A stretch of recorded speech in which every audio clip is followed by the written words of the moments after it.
it's Rita Hubbard Robinson, and this is Millennium Health Matters Radio Show. I'm your host, and really elated to just share with you some great news around plant-based eating. Yes, the whole month we've been talking about how you can change your eating habits, your diet, and improve your life, improve your health, and really enjoy, better days ahead. We've got with us a wonderful guest, a new friend, and certainly someone who's working to achieve greatness in this space around health and wellness and nutrition. His name is Tim Kaufman. He is an engineering and tech teacher, and we're just so glad to have him on today. Just a regular citizen who's found a miracle, really, and we are just so glad to have you on with us, Tim. Tim Kaufman, welcome to the show. Thank you so much for having me, Rita. It's really fun. Yeah, it's fun to have you, and it's a great little testimony that you have, and we're going to get into it. Why don't you share with us, before you do tell us your story, share with us a little bit about yourself, your background, and why you love Buffalo so much.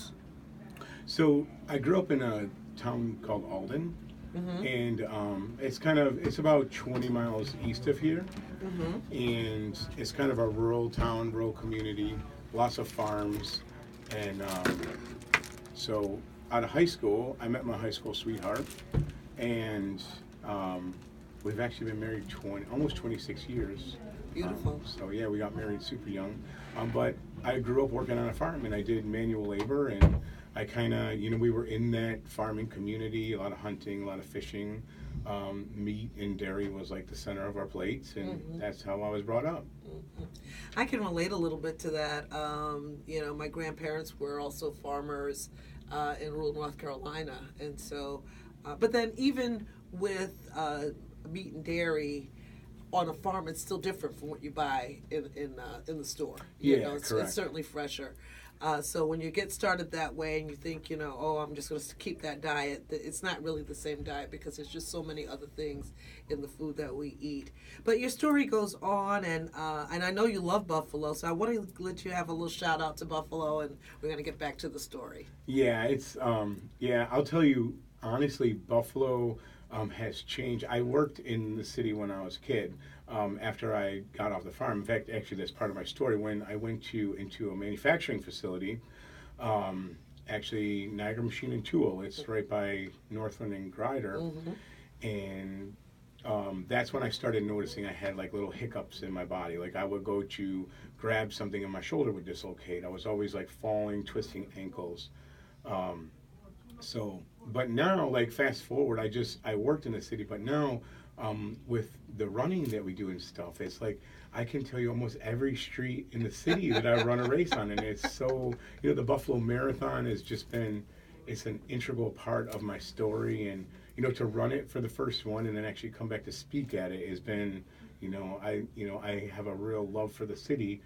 Just from the roads that I travel, which is super cool. Yeah. Thank you so much. Yeah, we our city's pretty logical in terms of the streets as well. We have the east side and west side of Maine, and then you can usually find your way around. Even if you feel lost, you can find a major artery and get to where you need to go. So that's another good shout out. I hadn't thought about that. So I tell my wife, if you're lost, just keep turning right, and you'll find something. Eventually. Exactly. So you've got this fantastic story that's led you onto a path of plant-based. So you started as a dairy guy, working on a farm and eating, what was the center of your meal was that meat and that dairy. So what took you to a place where you decided, hey, I'm going to try something different? Well, it's a super long story to cover in a super quick amount of time, so I will compact everything I can. Basically, like I told you, with this thing called Ehlers-Danlos syndrome, that's what they found out when they went to do surgery on me, that I have a connective tissue disease, and the collagen in my body has a mutation that is very stretchy, so nothing stays together. Obviously, there's a lot of pain that's involved with that. So when I went in for surgery, I came out of surgery with a bottle of Lortabs, just like everyone else. And I had never taken a narcotic before. And so I started taking them, and it actually, it worked really well. It kind of numbed pain that I had had forever, chronic pain. But as you know, I'll fast forward super quick through this because with narcotics, the more you take them, the less they do, and you need so much more. So we can up in the quantity, up in the dosage, and before I knew it, through the next, say, 5 or 10 years, I was on a drug that at the time no one really knew called fentanyl. And so through a series of events, like I also found that I just wanted to escape. I got to the point in life where I would do the minimal I could and then just use all these drugs for escapes. And one of my favorite drugs, honestly, was food. And it's almost like embarrassing to say that food had that same opioid effect, but I would sit in the fast food line, get that kind of little excitement, get the food, and it would make me feel really good for a few minutes, and then I'd see the wrappers and I'd fill up with guilt, and the whole cycle would start over again. And so were you a heavy person as a result of this, or were you, how does that part of the story go? So basically, I was, a bigger kid in school. I wasn't huge. Like I was a big, stocky kid in school. I was strong because of working on the farm. But through the, doing the little as I possibly could, because that's what the doctors told me, and then eating like I was eating, I ballooned up to, and in fact, I'll fast forward to my worst. By the time I was 38, I was over 400 pounds. So we don't really know how much over 400 pounds because they couldn't weigh me. My doctor says I was well over 400, but I was addicted to fentanyl, addicted to a whole bunch of opioids, and I got into drinking, which I grew up in a super conservative household. No one ever drank, and there was not something that was around, but I rationalized it with I wanted to sleep at night. I couldn't sleep. So my normal routine was before I went to bed, I would drink an entire liter of vodka. Wow. I would have the max dose of fentanyl, and I'd have about 15 to 20 pills every single night. Wow. And during the day, I would stop for fast food, most days 4 times, and we'd eat pizza and chicken wings probably 5 or 6 nights a week. Wow. We never cooked at home. We just, and as we got busier, as the kids grew up, things got busier and food got faster, cheaper, and easier. So you were over 400 pounds when you started this journey. Correct. And you thought that you wanted to change that at some point. No, I really didn't want to change. Oh, okay. Like, I thought that was my destiny. This is what I was supposed to do. And life is moving along at a pace, pretty fast, trying to get the kids to games and stuff. And I think everyone just knew that with this disease, I was in canes and crutches and, constantly in immobilizers. And I couldn't do much, but I could do my job and come home, and that was the extent of And you were teaching at this time? I was. Not the whole time. So I've been teaching about 13 years. So, for the past 13 years, yeah.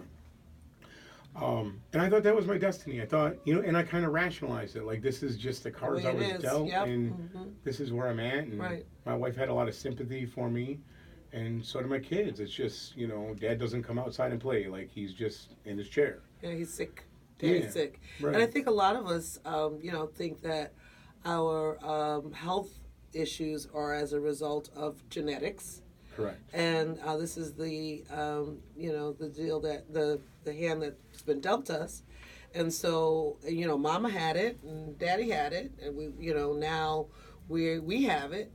Could be diabetes, right? We everybody in our families had diabetes, but there are also some things that we should know about that, right? Well, as a side note, one of my favorite doctors, Dr. Esselstyn, he says genetics loads a gun, but lifestyle pulls the trigger. And I never knew how much the food I was eating affected my body. And they're doing all sorts of studies now that your food actually changes your DNA pattern. So we're not all just stuck in this thing. Right. It's a good excuse to stay there, but it's not true. Right. But there had to have been a moment where you decided something's got to change.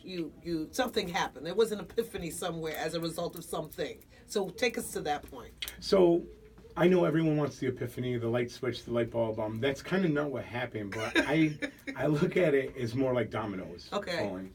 And actually,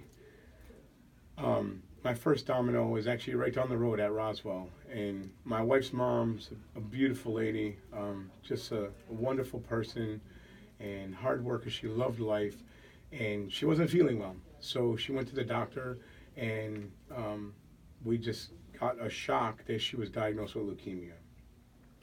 And I tell people that like put us in the Roswell experience, because that became our new thing. Who's going to go sit with mom? And, you know, I think reality started becoming real to me. That, you know, life is short. It's precious too. You know, right, it's precious. right. And so say that again. Life is precious. Life right. is precious. Yeah. And at the same time we're dealing with that, my father, who was my best friend in the whole world, we thought he had pneumonia. They went to do a chest X-ray, and he was loaded with stage 4 kidney cancer that had metastasized. So my two favorite people in the entire world were terminal, just like that. And the doctors gave my dad 6 months to live. And I'll kind of fast forward. My father passed away 6 weeks to the day of his diagnosis.